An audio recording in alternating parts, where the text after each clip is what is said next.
Al, it's time to get narrative. Time to make some choices. These choices will have an effect on the game. These choices will have consequences. That's what I was looking for. Yes. Yep, and I'm very nervous the whole time. Make a choice. Good. Yes. We got some choices. We have some consequences and some other stuff here on this week's episode. Some tapes, yes, of the Season Lamb Checkup OVA. It's a podcast where we have conversations about video games, anime, and manga. Hello, I'm Jared, joined as always by Doc, Al, and Lady Hello. This is episode number 455, and it's time to make a choice as we talk about Lost Records, Bloom and Rage. This is the newest game from Don't Nod. You may have heard of them before. They made The Life is Strange and The Life is Strange 2. So they have they might know a thing or two about narrative adventure games. There's a pedigree. Yes. There sure is. This came out in two different parts. Tape 1 and Tape 2. You got like just the physical version, which had everything on it on disc and everything. Tape 1 came out on February the 18th of 2025, and Tape 2 came out on April 15th, 2025 for the PS5, PC, and Xbox. There's your tapes. Bloom and Rage. Yes. On the Metacritic, the scores are very weird. I don't know why. Like the PS5 version is rated lower than the PC and Xbox versions for some reason. Why? I don't know. It seemed to run fine. Yeah. I was playing on the PS5 version, and when you watched it, did you see any issues? I don't remember there being any issues, but yeah, I don't know. Other than I thought there were ghosty glitches for a while. True. The PS5 version has a 75 out of 100 for Tape 1 and a 67 out of 100 for Tape 2. The PC version has an 84 out of 100 for Tape 1 and a 77 out of 100 for Tape 2. That's a big difference. Yes, and then the Xbox version has the same score for Tape 2, but Tape 1 has an 81 out of 100. So, I don't know. Shrug That's shoulders. Wild.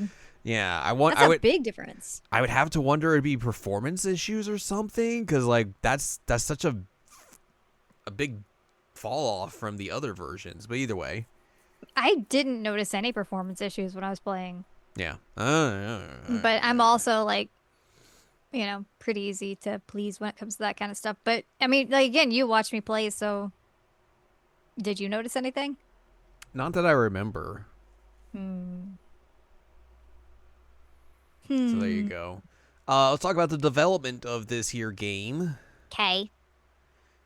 In 2020, Don't Nod created its Montreal studio in commercial production on its inaugural project with a total of 6 projects in development with multiple staff members from Life is Strange and Life is Strange 2. A teaser image was released in a 1990s setting of a person's bedroom. Lost Records Bloom and Rage was announced at the 2023 Game Awards. The studio considered creating a studio in Montreal since 2014, but did not do so until the completion of Life is Strange 2. Due to Square Enix's ownership of the publishing rights to the Life is Strange franchise, they stopped working on the series and decided to work on new titles they could self-publish. As a result, the Montreal studio was established in 2020 and commenced development and production of Bloom and Rage. It was decided that the game would feature adults as well as teenagers. Due to the production team being French, Oui, oui, baguette. Oui, oui, baguette. Omelette du fromage. They hired 2 American writers, Desiree Sifri and Nina Freeman, for their knowledge of American culture to ensure the characters were authentic in 2022 and 1995. Game director Mikhail Koch said that the team hopes it will give us space to let the events of the story sink in. This is something completely different. Wrong paragraph. Koch revealed that the game is being worked on as the foundation of a possibly larger universe, while producer Luc Bagadoust said that there will be more games in the Lost Records label, with Bloom and Rage being the first in the series. Oh, okay. And then they released it in 2 parts. As we said earlier, it was originally planned to be released in late 2024, but was delayed to avoid competition with Life is Strange Double Exposure. The second part was originally set to be released a month after the first, but was delayed to April to refine the experience. Koch said that the team hopes it will give us space to let the events of the story sink in and possibly even bring us together to theorize about what will happen next, comparing the situation of how fans did a lot of theorizing between the weekly episodes of Game of Thrones. Oh, okay. So there you go. But yeah, this is very much in line with like if you've played Life is Strange or any of their other narrative adventure games with choices and all that sort of stuff. Mm-hmm. It follows basically the same kind of formula where you are going around, you make choices, you get relationships with people depending on those choices and everything. The story will change depending on what choices you are making. That in particularly comes into play with the ending of the game as well. Depending on which one you get is dependent on all of your choices throughout the game and everything. There's a lot of different varieties to the ending you can get, essentially. Yeah, I looked that up later and I was like, whoa, there's a lot that could have gone different here. And I don't know how any of those choices could have led to, like, I don't know what led to what things. Right. I don't know how I got the thing that I got, but it was fine. Mm-hmm. So But yeah. this one, we get to do a camcorder too. We get to record things. I recorded the cat a lot. Yeah, that's the kind of like one of the big features of this game is that you have a camcorder because your main character Swan likes to go around and recording stuff and everything. So you can basically pull up the VHS camcorder at any time and like record anything that you want. There's obviously like stuff in the environment and stuff like you'll have to like they're kind of like collectibles, but it's just like recording them essentially. Like go collect or go record a bunch of birds or stuff of that nature. Like Essentially, hunting stuff. yeah. Graffiti. But you can also just pull it up and record whatever you want, essentially at any point, which is a fun little feature of the game. My films were beautiful and cinematic and Yes, great. of course. Al is such a great camera person. Her cinematography is top notch, Impeccable. impeccable, never straying from the subject of her recordings. Definitely Never, not any time where I was just like knocked around or just walked and zoomed or something. or just like you record it and then like you're like, okay, I'm done, and all right, on to the next thing.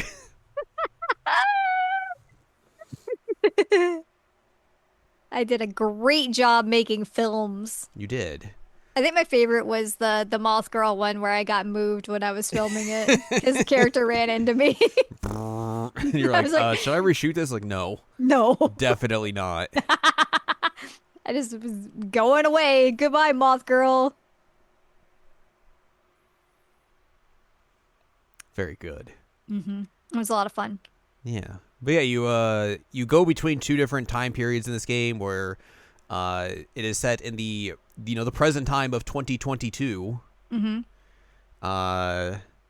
And Swan is meeting up with her old friends. But also you have the stuff leading up to this where you're going back in time to the summer of 95 where you meet up with these friends for the first time and what happened during the summer of 95. And why we said that we would never speak to each other again, and Yes. why there's a mysterious Mystery. package, and Mystery. ooh, what's happening? Yeah. It's very interesting to like go back and forth between these two time periods because the 90s are very different in comparison to the modern day, of course. So it's just interesting to see kind of like, fashion styles and like the way people are talking and like obviously, you're running around with a VHS camcorder and everything and like talking about mid 90s movies and music and everything. So Right. and then like the parts in 2022 where it's like one of the first things you see as you're going into this bar is like here's a box of face masks, here's a big old vat of hand sanitizer. Yep. Remember that? Remember those times? That's what's happening right now. Yeah, the mom even in the first conversation was like, "Oh, you haven't done any of this since the pandemic." Brr, brr, brr, brr, brr. Yep. Also, wow, that conversation was Hit a little close to home. it really did. There was a lot of moments there. It was like, "Ugh, arrow to the heart, my friends." Uh-huh. Very funny. Al really was going through it when she was having to talk to people because, man, Swan is not necessarily the social butterfly in this video game. She is very awkward. Hey, same. And I was just like, oh man, and then every time you would say something and someone would not like it, you're like, oh god, they hate me. They're never gonna talk to me again. They hate me forever. They hate me forever. It's just like real life. Just going through it. It's like, oh man, I have real life social anxiety, and now I have to have social anxiety in a game too. Welcome What to is Social this? Anxiety Simulator. What is this? Ah! Ugh. Literally, there were so many times I was playing it that you had to hear me be like, "Oh, she hates me now. She hates me I'm just now." like, ow, no, she does not hate you. It's fine.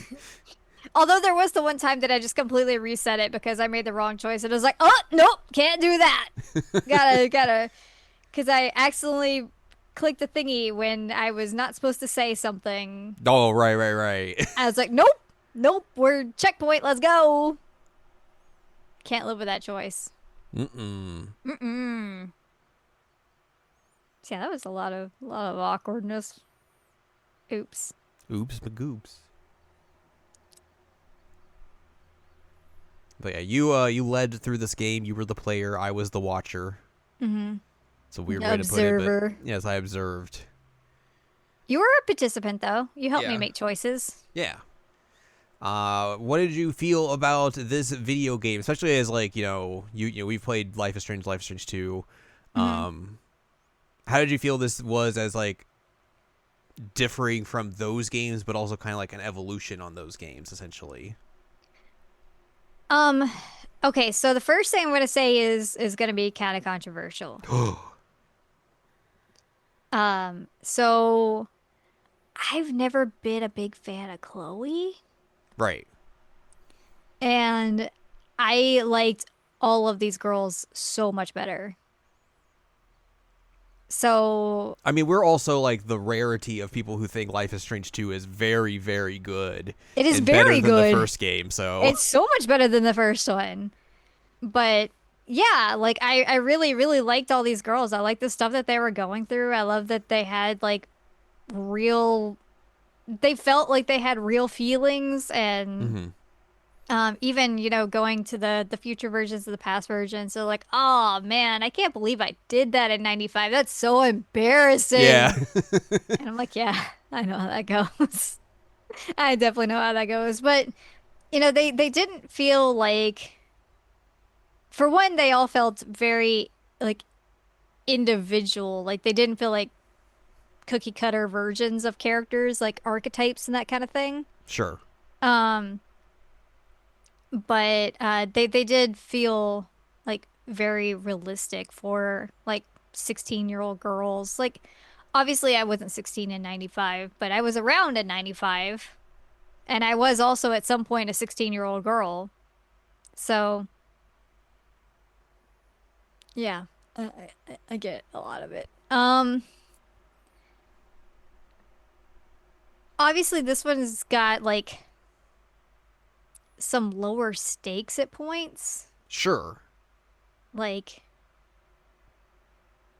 one character has a big thing that happens with them, but for the most part, it's like, not am I gonna wipe out a whole town if I make a choice? Right. It's not like there's not like a level of danger as there was in the Life is Strange games here. Like there's more of like a mysterious element here than just like, oh no, we gotta save the world, or also like we gotta get out of the country type deal.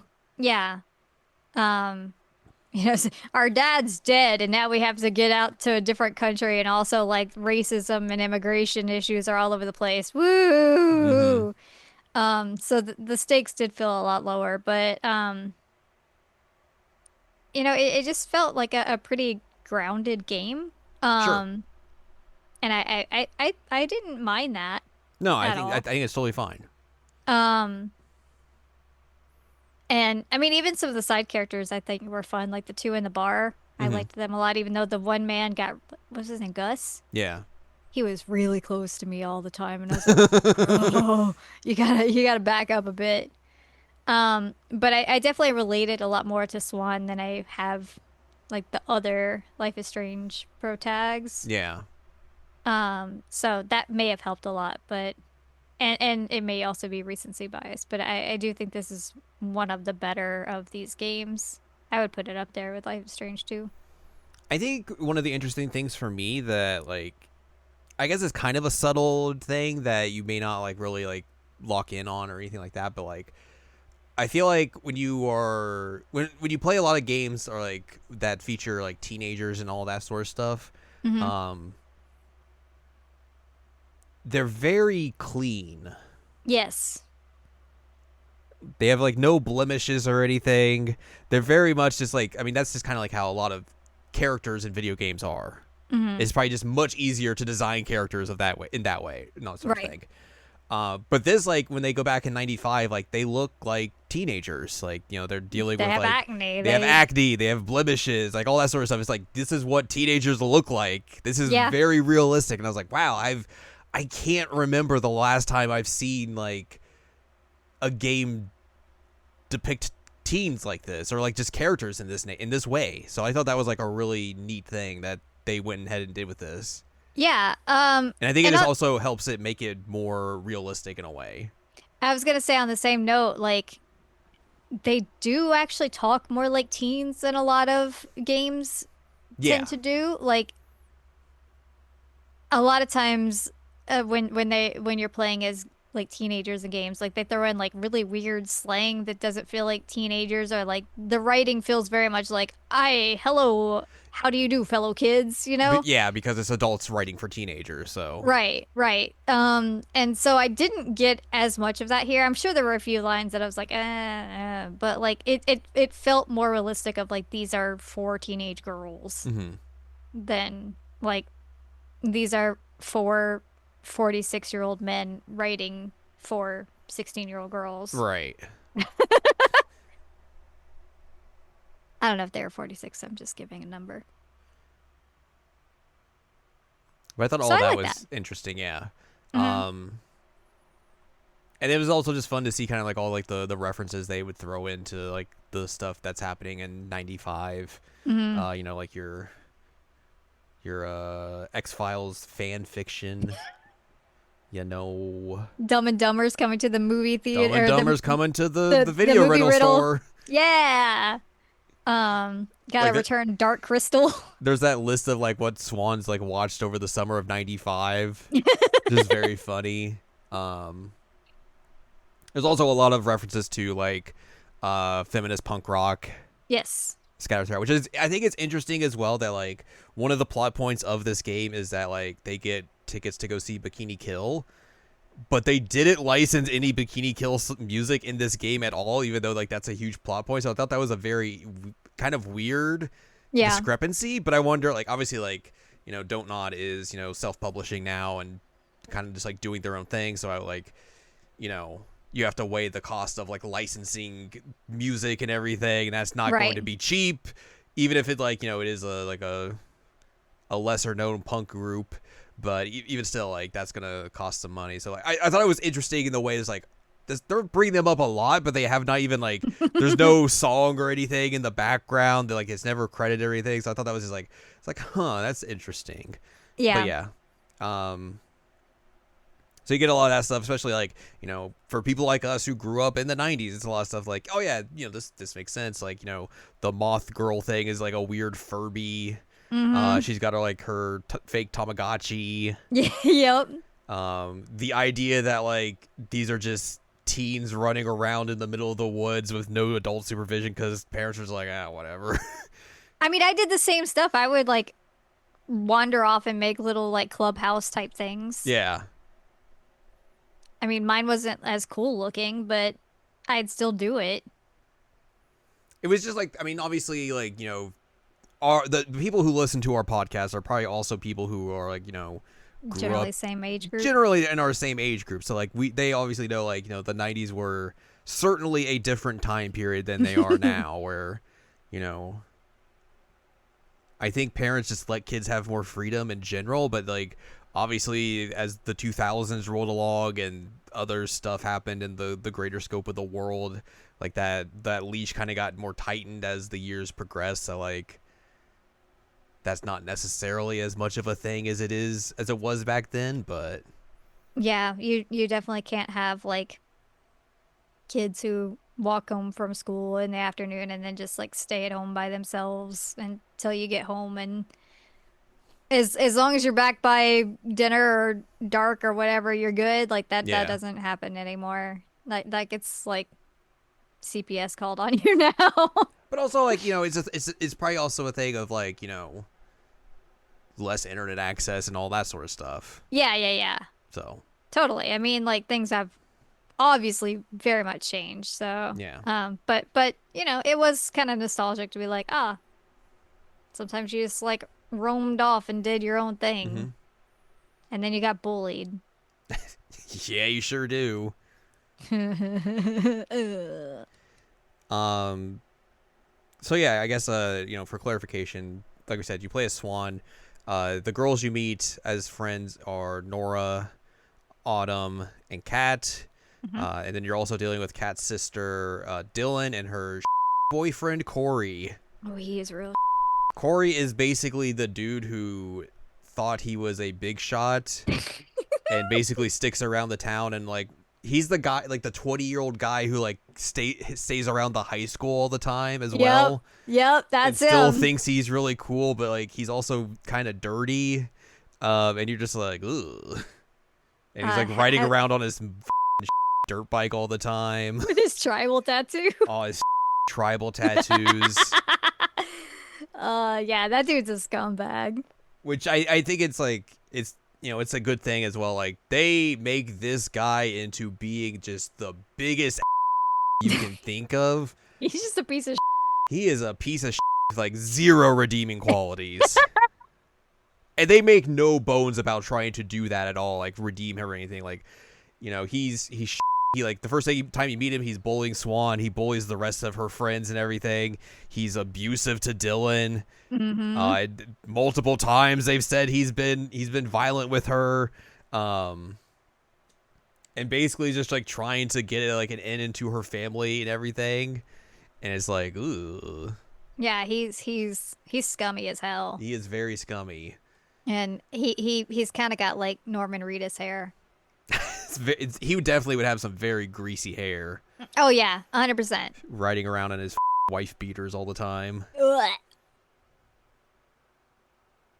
He's just the type of person who thinks he can get away with anything with no repercussions. Yeah, like you almost want to say like, oh, it's an unrealistic villain, but like, no, I knew this kind of guy. Yeah, I think This everyone knows this kind of person. everybody knows this kind of guy around their hometown. You're like, that guy. Okay. Hmm. And yeah, he super sucks all the way throughout this game. All the way through the game, there is nothing redeeming about that guy at all. Blech. Scumbag. I mean, it makes you wonder at points. Is like, what does Dylan see in this dude? Like, obviously she Hmm. has that story like, oh, he saved me one time, and it's like afterwards, just kind of like, what else? Girl, write him a thank you card and move on. Yeah.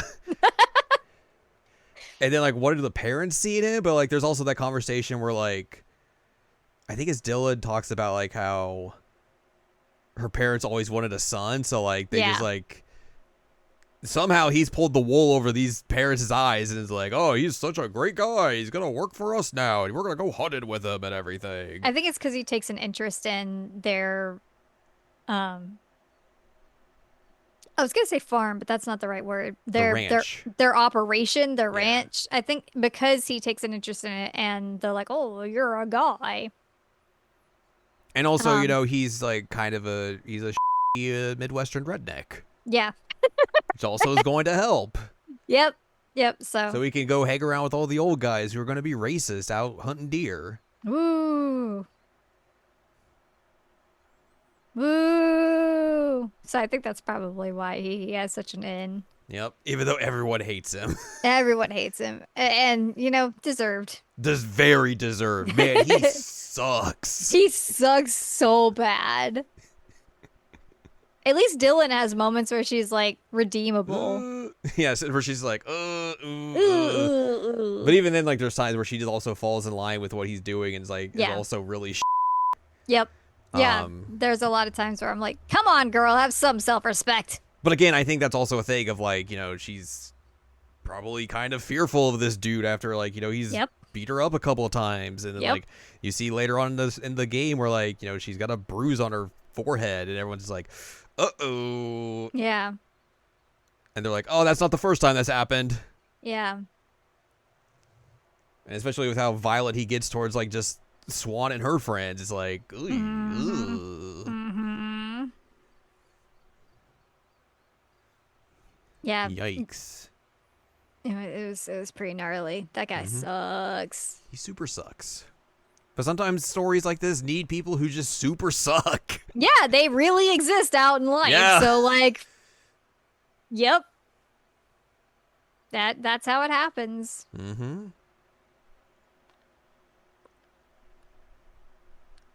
But because of him, you meet the new gals. Yes. This made me fall in love with Kat. I was like, Kat's the coolest girl in the world. She's a tiny little gal, just runs up to him and is like, get the out of here. She just wants to fight. I'm like, oh, hell yeah, Kat, let's go. I am small and I will fight. Like, this is who I think I am in my brain. That tracks. That 100% tracks. Instead, I'm more Swan, but like in my head, I'm like, yeah, I'm the tiny one who's gonna fight everybody. I'm gonna you up. You want to mess with me? Let's go. I was like, Kat is super cool. Yeah. So I was basically just like attached to Kat the whole time. As soon as we met her, I'm like, oh, I like you. But again, I also really like Nora and Autumn too. It just took me a little bit longer to get attached to them, but Kat immediately, I was like, you're cool. You're cool. We're good. Yeah, and like you're going through like a lot of like just like reminiscing because like the first person who shows up to the 2022 meeting is Autumn, and like you and her just like chat about like she gets this weird box of like, hey, remember the summer of '95? And they're like, what the is this? It says like I was there on there. It's like, what does this mean? So you just got to remember everything that went down. It's like you just reminiscing with her and everything, and like okay, what happened? Oh, this happened. Oh yeah. And then like sometimes like the choices you make in the past, they'll comment on and be like, oh right, this happened, and like blah blah blah blah blah type deal and everything. Yeah.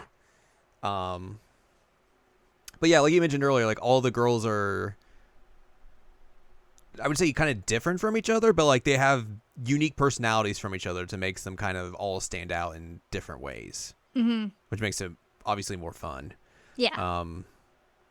And then they come together to make a band called Bloomin' Rage. They're not very good. No, also only two of them play instruments. Please, Swan plays the drum machine. Oh right, yeah, she presses some buttons on the drum machine. Yeah. Kat writes the lyrics. Go to hell. Go to hell. Go to hell. Yeah, I also think that's it's another good touch is that like Nora is awful at singing. She's so bad. And hey, that works because like look, a lot of teenage bands are terrible. Yeah, they're really bad. But it just makes it more funny. It's like they're like, yeah, we're gonna go to Los Angeles and make it. It's like, good luck with that. And then they eventually just find a weird ass abandoned home in the middle of the forest and just be like, this is our new hideout. Definitely no weird stuff happened there. No spooky spirits are hanging out there. Nope. Which leads us to one of the fun things that we were both kind of like very curious about throughout is that like sometimes you'll just get like random blacked out like character models just popping up, and you're just like, scared the bejeebus out of me. What the heck is that? And like it kept happening at enough times where like we were both just like, is this something that's supposed to be happening, or is like the game bugging out and just like accidentally putting a character model here really quickly and then like boop. And then later we realized, no, this is an intentional thing. It is intentional. It scared me every time. A little bit more spooky. Like this is not like a scary game by any like stretch of the imagination. Like, it is obviously like it has supernatural elements and everything to it, but But when you're easily startled like me, yes, seeing you're just like, like a shadow figure pop up, you're like, ah! you saw that, right? I had to make sure I wasn't going crazy. Hmm. And you admitted you saw them, so I was good. I'm not going crazy. um.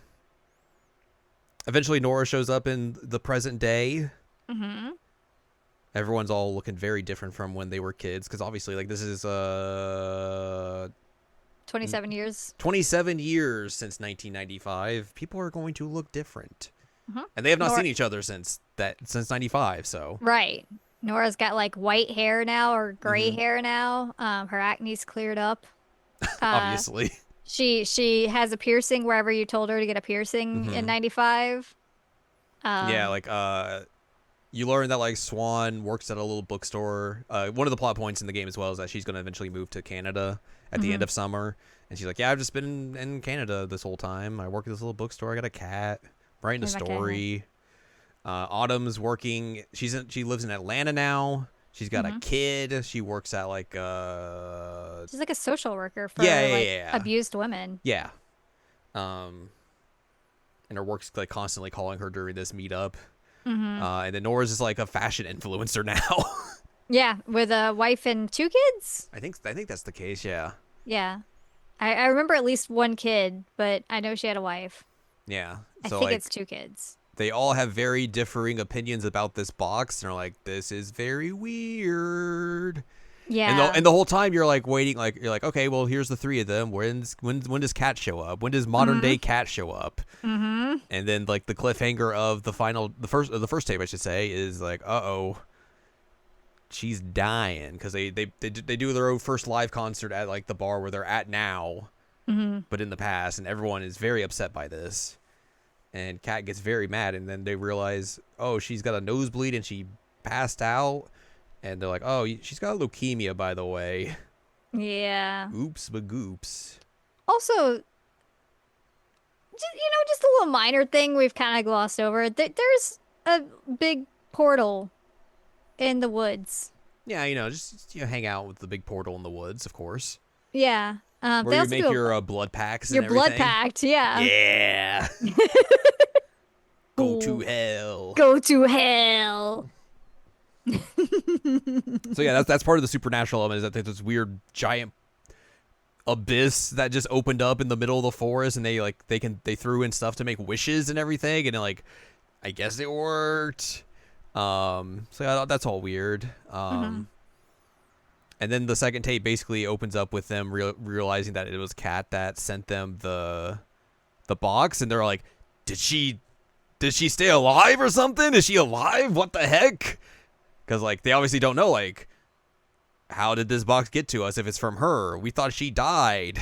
Yeah. What the heck is happening? So again, the mystery just continues to compound and everything. And obviously, since she's not here, you're obviously thinking, oh well, she died because she had Right. leukemia, Leukemia.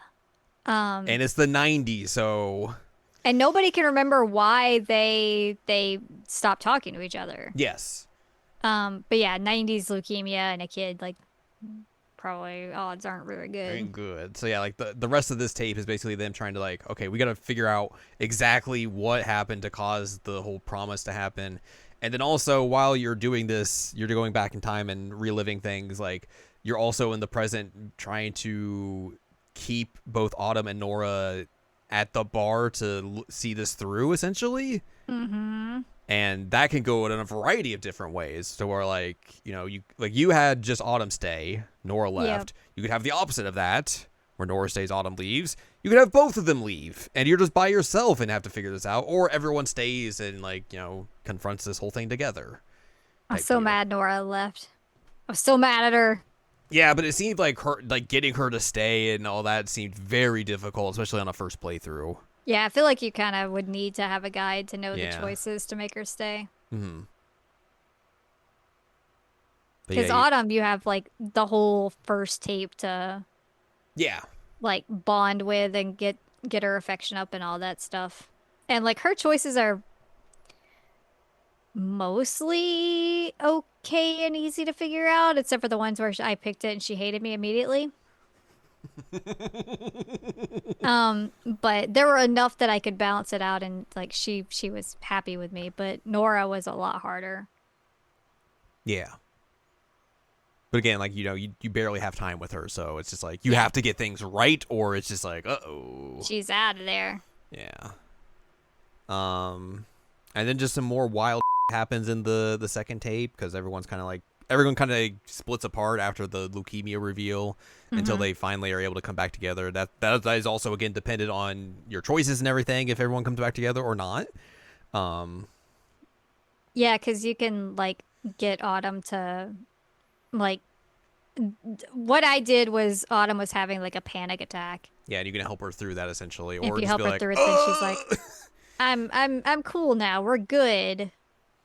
Um, and in this one, Nora felt easier to keep around because she didn't have like quite the kind of breakdown that Autumn had. No, and then also you have that thing where like we're gonna go break her out of her house. And that whole Hmm. stealth section, which was something. Oh. Al's not good at stealth, I'm not good at stealth. so did take a couple of tries. Oops. Oops, magoops. Um, but I did like the scene in her bedroom, in Kat's bedroom. Yeah, Thought that like was the good. the hair cutting scene and all that. Hmm. And then what a shocker that Corey comes in and is like, I'm a jerk. Ah. Also, where did Kat get all those signs? Yeah, she just like keeps pointing out like cardboard signs at you. It's like new ones. And you're like, how does she? Where's she getting What? those? How much cardboard you got in your room, kid? But yeah, you have a really nice moment with Kat where she like out of frustration when she got back from the hospital, she cut her hair, but she didn't do a very good job. So like in my instance, because I had high affection with her, she let me cut her hair. I Hmm. guess the other option is like you She'll help just her. she'll just do it herself. Yeah. But yeah, Corey shows up. He's like, wow, why I'm are gonna you in break your here? I'm camera. gonna break your camera. Real jerk. Yeah. I mean, I didn't want the girls to get hurt. Yeah. So I was willing to sacrifice my camera to save the girls. And then you decide as payback, we're gonna burn down Cat's Ranch's gift shop. Or not burn that down, but we're gonna vandalize it, burn down the giant deer statue, and free all the deer. Free all the deer. And boy, The howdy, do people get mad about that? well, I mean, I do like the masks that they get at this point. The masks are really, really cool. Yeah. Um, but yeah, you get this whole story with Kat about like how her family like raises deer just to like die, like they get hunted. Hmm. And then she has this like pet, I guess, That like called saved her at one point. yeah, called Gertie that she's really fond of, and Hmm. um, Gertie's also in the stables or the barn or whatever you want to call it. But we're gonna free everybody.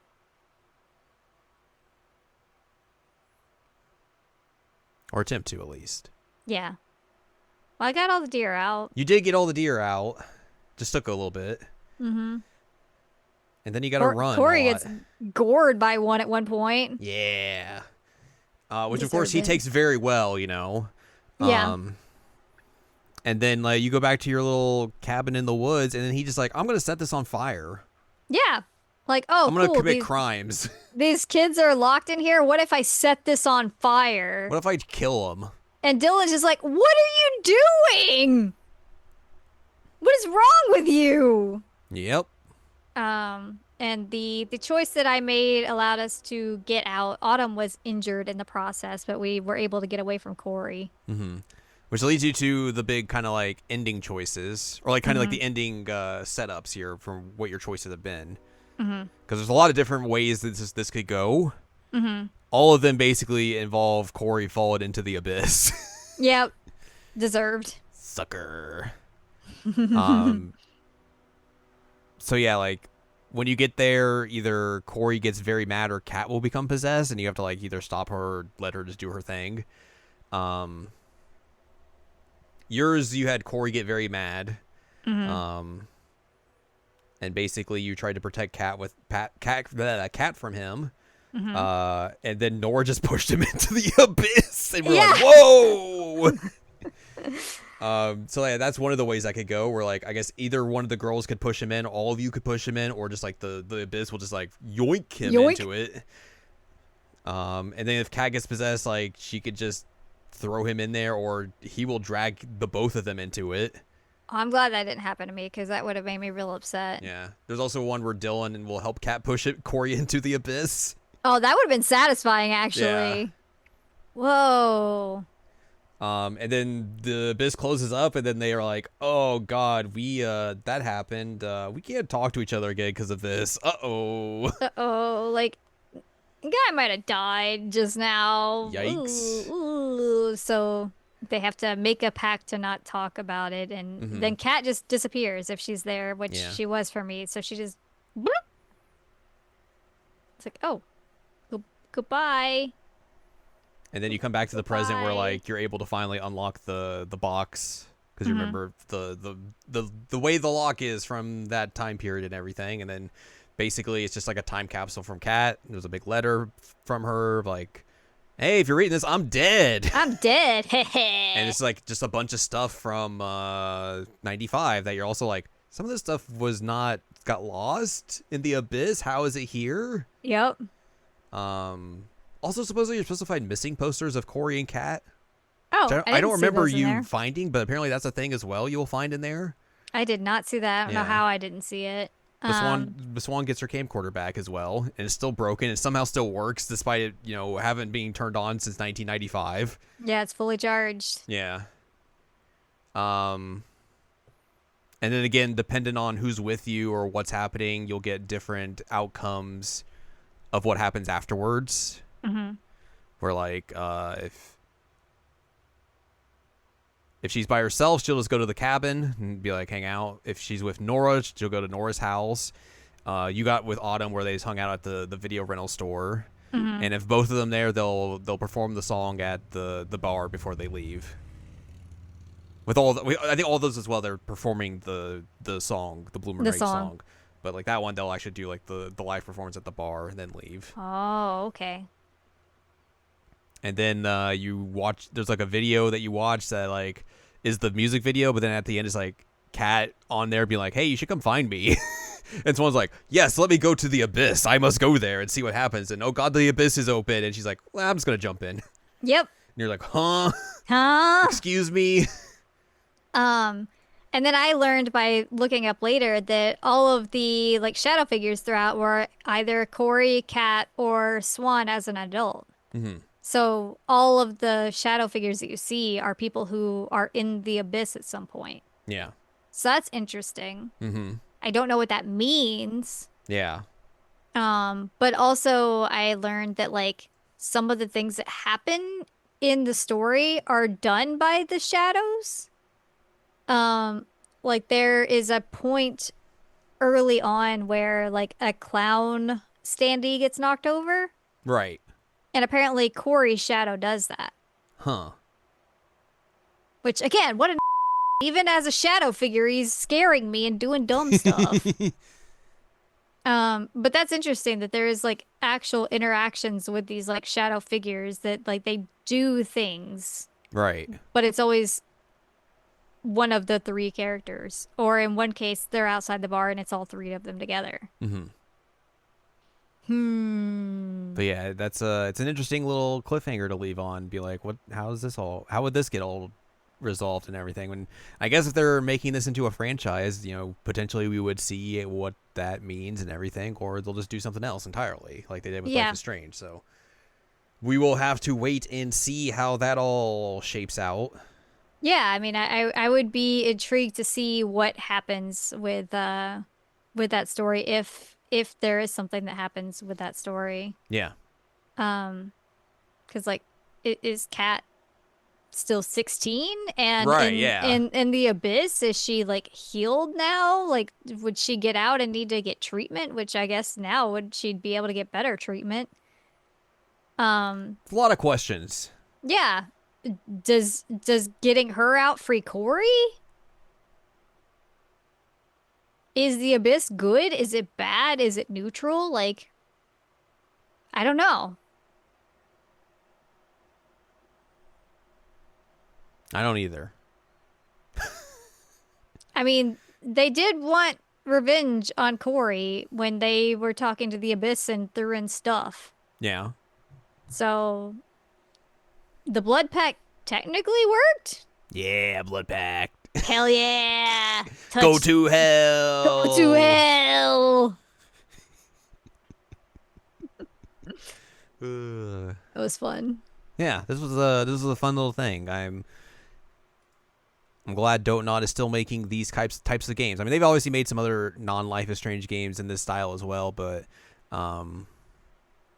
this was fun. Mm-hmm. I liked it.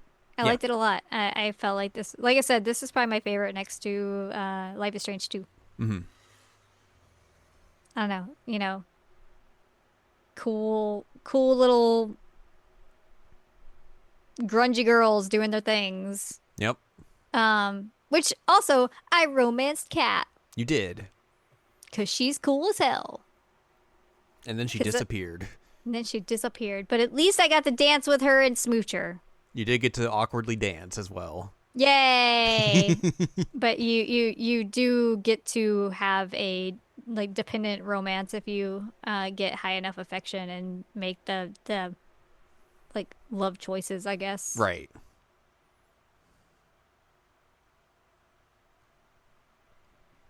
You did it. Yay! I do wonder what the other romances are like. I feel like the one like with Autumn would feel kind of like stilted. Sure. I think it would also be interesting to see like how those would change how the characters react to you in the present. Yeah, that's true. Like if I dated Autumn, like what would Autumn think of me in 2022? Right. That's an actual good point. Mm-hmm. I So do many different wonder. ways this could go. Yeah, no kidding. Also, just, worth mentioning, cool that we get like a main character who's a black girl. Yeah. Like that was pretty rad. She's a little skateboarding gamer girl. Mm-hmm. Liked her a lot. There were a few points that she was just like, I can't really do this, but like, hey, yeah. Everybody else is a lot more white and can actually do these kinds of things. Yeah. Yeah. And I mean, she even points out at one point, like, I can't do that. Mm-hmm. So, she does actually bring up like, hey, some of the things that I can do is very different than the kind of things you can do. Yep. So that was good. I think that was a good thing. But I yeah, really, I really like Kat. you did. She's a little goblin. She's a little goblin in her little overalls. But yeah, that's Lost Records Bloom and Rage. What'd you think? Did you like it? I enjoyed it as well. Yay! It was fun. Got to hang out with that cat. Man, that cat was cool. Got to pet it a lot. Got to film it. It got to be a little goblin. You Like, yes, this is very realistic. get to name the kitty. Mm-hmm. But I think also changes what the cat looks like. Really? I think, question mark, that might be the case, but don't quote me Whoa. on that. Because I named it Shadow? Yeah, and it was a little Little void kitty. void kitty. I do wonder. Yeah. Good kitty content in this. Good kitty content. And also, critters in general. There's a stick bug that does a little Oh, dance for you. you do get stick bugged a lot. There's some squirrels that are doing it. There are sure some squirrels doing it. That was fun. Yeah. Yeah. Well, there you go. That's Lost Records Bloom and Rage, and that's going to do it for us this week. Mm-hmm. So if you'd like more from us, head on over to seasolanimecheckup.com or sec.cool is where you can find past episodes of this podcast and other podcasts like Jared Now Watch. You can also find columns and reviews on the site as well. If you'd like more from Ann Ladium, go to annladium.com. She's got columns and reviews. You can follow us on Twitter and TikTok at Anime Checkup. Follow us on Blue Sky Seas on AnimeCheckup.com. You can buy our books, One Shiny Moment, a critical analysis of Love, Life, Sunshine, Hot Tubs, and Pac-Man on Amazon.com. And support us on Patreon, patreon.com/SACOVA. Buys a slice of pizza, get access to unedited versions of the podcast early. Our monthly exclusive Patreon podcast. You can listen to the newest episode of that. Mm-hmm.